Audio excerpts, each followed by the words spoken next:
Votre grand journal du soir, émission en public ce soir depuis le grand studio Pierre Bellemare, émission spéciale avec vous Mathieu Béliard et avec votre invité à présent Aïk Chahinian, coordinateur de la liste Gilets jaunes, RIC, canton des ralliements d'initiatives citoyennes. Bonsoir Aïk Chahinian. Bonsoir. Et merci d'être avec nous ici pour cette émission spéciale. Nous parlons longuement de ce grand débat national, de la mobilisation des Gilets jaunes et donc de votre liste, puisque c'est la première liste à se déclarer clairement. Vous avez des candidats pour les élections européennes. Vous n'êtes pas candidat. Non. Vous êtes coordinateur de campagne.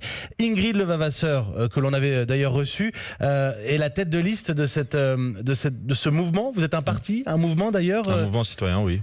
Juridiquement, ça citoyen. sera un parti, forcément, parce que quand on se présente aux élections, juridiquement, on est qualifié de parti, mais voilà. Et justement, le problème qui s'est posé très rapidement, c'est que beaucoup de gilets jaunes ne vous reconnaissent pas. Déjà, on a demandé à Ingrid Levavasseur d'enlever son gilet jaune, de ne pas utiliser RIC, les initiales du référendum d'initiative citoyenne. Ça y est, vous êtes, à partir du moment où vous vous lancez en politique, vous êtes délégitimé. On est délégitimé par une partie des Gilets jaunes qui ont cette réaction. Vous savez, j'ai pas envie de condamner cette réaction. Au final, je la comprends parce que nous nous sommes mobilisés à la base par rejet vis-à-vis de ce système, vis-à-vis des représentants, et je comprends en fait la colère de certains. Cependant, ce que je voudrais faire comprendre, c'est que le mouvement a été aussi, depuis un certain temps, et on en a parlé une fois sur votre plateau, le mouvement est désormais de plus en plus infiltré, de plus en plus influencé par un certain nombre de partis politiques et de groupuscules qui n'ont absolument aucun intérêt à que le mouvement se structure et donne naissance à un mouvement citoyen sur le long terme. Donc le problème de savoir par qui nous sommes critiqués réellement, c'est très compliqué de savoir par quelle tranche de cette mobilisation nous sommes critiqués.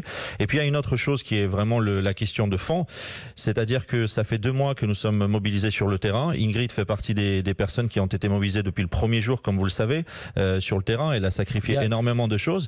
Mais à un moment donné, on se pose la question, quelle issue finalement à ce mouvement? Est-ce que on peut faire le constat objectivement, parce que certains de ces personnes qui nous critiquent parlent de révolution.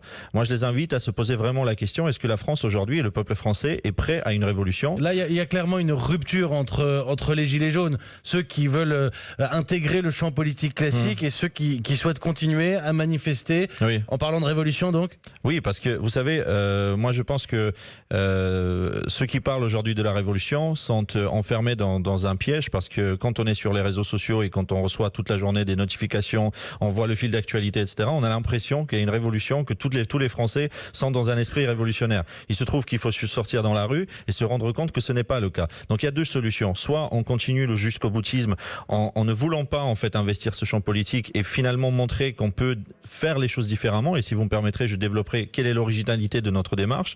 Ou alors on continue comme ça et j'ai l'impression que ça donnera pas grand-chose. Parce que si ceux qui souhaitent la révolution, je pense qu'il y a quelque chose qui se passe, il y a un éveil des consciences, mais c'est des prémices en fait de quelque chose. Ce n'est pas encore un état dans lequel le peuple français est prêt à la révolution. Il y a une question ici dans le studio Pierre Bellemare, dans le public, c'est Quentin. C'est Quentin votre prénom. Bonsoir Quentin, soyez le bienvenu. Merci, bonsoir. Ma question porte, en fait, vous avez présenté une liste, il y a 10 noms sur cette liste, il en manque encore 68, vous allez les trouver où ces 68? Vous allez faire le tour des ronds-points de France pour les trouver?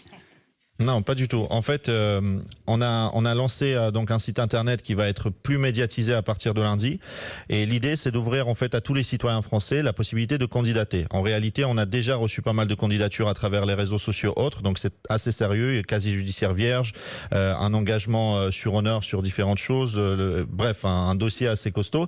Mais derrière, ce site va permettre justement pendant 1 semaine ou 2 de recevoir différentes candidatures. Ensuite, on va valider simplement que les candidatures respectent ces critères, on va dire juridiques et administratifs, et les candidatures qui respectent ces critères vont pouvoir entre elles, ce n'est pas nous, les 10 ne voteront pas, c'est entre elles ces candidatures, vont pouvoir découvrir les autres candidatures et voter, et 69 autres noms vont sortir. C'est ça dont vous parliez quand vous parliez de l'originalité de votre Non, ce n'est pas ça. L'originalité, c'est quoi? C'est que, si vous voulez, on a envie de montrer ce que nous combattions depuis 2 mois, parce que il y avait cette idée de dire que lorsqu'on élit un représentant, ce représentant, par exemple, je vais prendre un exemple de député, on dit souvent le député de La République En Marche, le député du Parti Socialiste, on ne dit pas le député finalement de sa circonscription, des citoyens qu'il représente. Et pourquoi? Parce que tout simplement depuis des années, et ça date pas d'Emmanuel Macron, ça fait très très longtemps que ça dure, les députés sont emprisonnés par rapport à leur parti politique. Ce qu'on a envie de faire, c'est de revenir à la base de ce que c'est un représentant. Et les députés éventuels, si on en a au Parlement européen, vont tout simplement à travers Internet, à travers une plateforme qu'on va mettre en ligne, on va mettre tous les projets qui se passent au Parlement. C'est les citoyens qui voteront ce que nous devons voter au Parlement. C'est les citoyens qui nous diront... chaque texte. Voilà, c'est les citoyens qui nous diront quelque chose et on va être un petit peu, on va sortir le Parlement d'une certaine forme d'opacité dans laquelle il est actuellement. Il y a une question qui nous vient d'Alain dans le public. Oui, Bonsoir, Alain. bonsoir. J'ai une question toute simple. On parle d'élections européennes. C'est quoi votre projet européen ? Mais vous savez, on nous pose souvent cette question depuis 3 jours, ce qui est tout à fait légitime. Cependant, on est en construction du programme. C'est-à-dire qu'il y a aujourd'hui aucun parti politique français qui a déjà, fourni son programme européen. Donc nous avons déjà des thématiques que nous allons définir. Nous avons une réunion dimanche notamment sur laquelle on va travailler. Nous sommes fin janvier, donc on va présenter le programme comme tout le monde et ça va être tout à fait transparent et clair sur ce que nous voudrions mettre en place. Vous l'avez démenti, il l'a démenti aussi. Vous n'êtes pas financé par Bernard Tapie? Non, on a quel malheur d'avoir accepté finalement d'aller à Marseille. Vous le savez, on est allé à Marseille dans les locaux de la province pour faire une réunion. Finalement, bon, écoutez, visiblement tout le monde fait des erreurs. Je pense que c'était peut-être une erreur de communication qui a été mal comprise. Nous, on l'a fait tout simplement parce que c'était une semaine, je ne sais pas si vous vous souvenez, mais il y a eu beaucoup d'agressions contre les journalistes. On trouvait ça très fort de symbolique d'aller dans une rédaction. Ça a été mal interprété. On essaye de maintenant clarifier la situation. Bernard Tapie ne nous donne pas un centime, il ne finance pas la campagne et voilà, il faut arrêter avec cette caricature-là. Merci beaucoup. Merci Aïk beaucoup. Chahinian. Très très belle photo. Hein. Très belle photo. Ouais, je suis plus mince sur la photo du studio Pierre Bellemare. Je me fais chambrer par mes invités, mais c'est le jeu aussi. Merci Aïk Chahinian, coordinateur de la campagne de la liste RIC.